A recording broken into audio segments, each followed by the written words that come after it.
enforcement, and the department announced that they weren't going to enforce some drug laws in states that voted to have other type of marijuana policy. And a lot of this is finding its way into my state of Iowa, even though their state laws say it can't happen. What's your view on the department's new policy? Thank you, Senator. The department put out a policy by which the U.S. attorneys and prosecutors would consider there are 8 different factors in prosecuting cases relative to marijuana. Marijuana is a Schedule I controlled substance. It's illegal. So we're still enforcing the law. But I will tell you, I'm glad you asked me that, Senator, because I have to say this. I've been 27 years as a DEA agent, 34 years in federal government. A father of 6 great kids and a wife who's hung out with me for 32 years. I've been serving the country since I'm 18 years old.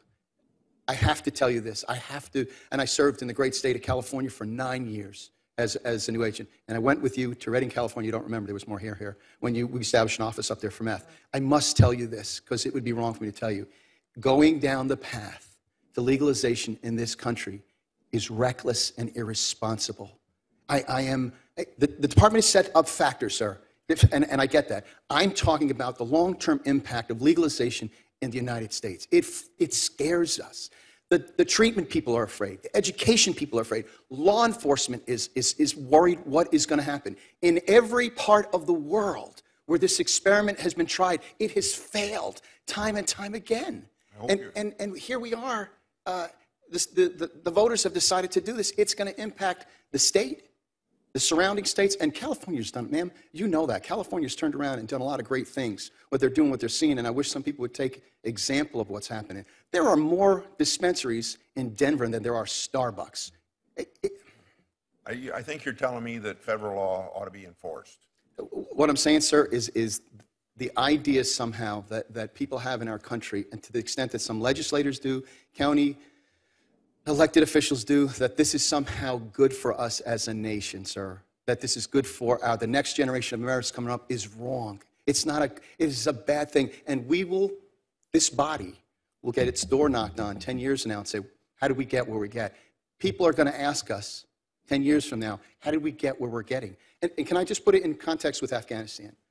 At the International Drug Enforcement Conference that was held in Moscow, which is a planning and an operational meeting that we have every year, where we partner with new partners. Last year, we were in Moscow, 100 different nations. Can I tell you, we're sitting there, the administrator and I meeting with everyone, whether they be political leaders or law enforcement leaders.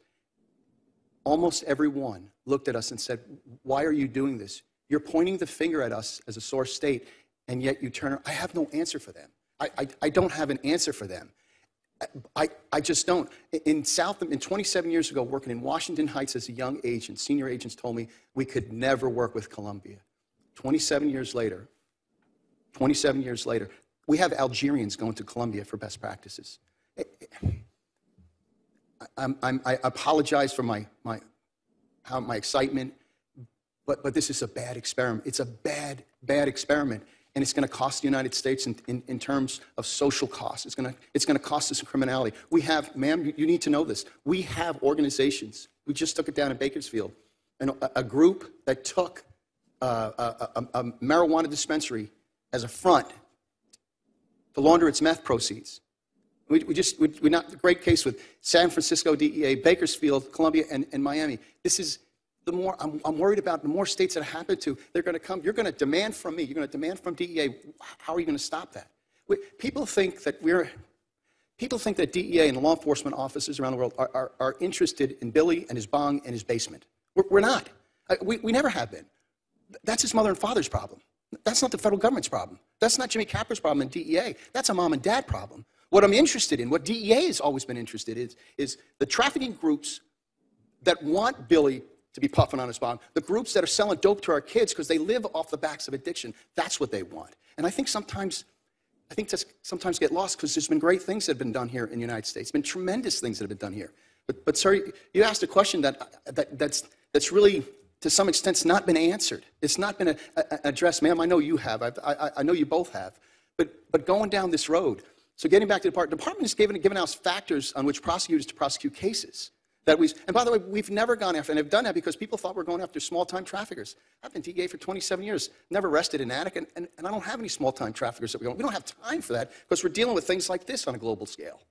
I apologize for my I'm going excitement. to submit my questions for, three more questions for answer in writing.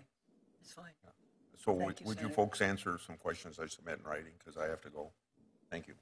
Thank you And very thank much, you all for Senator your Grassley.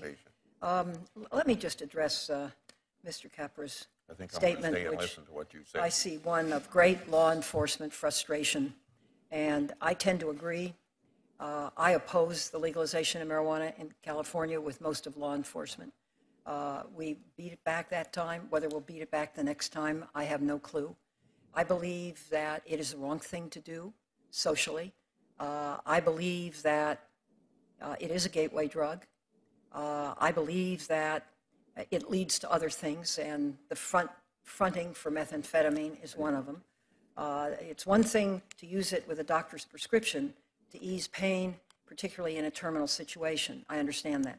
And there are probably components of certain kinds of marijuana that can be used to treat babies medically. We're seeing that happen.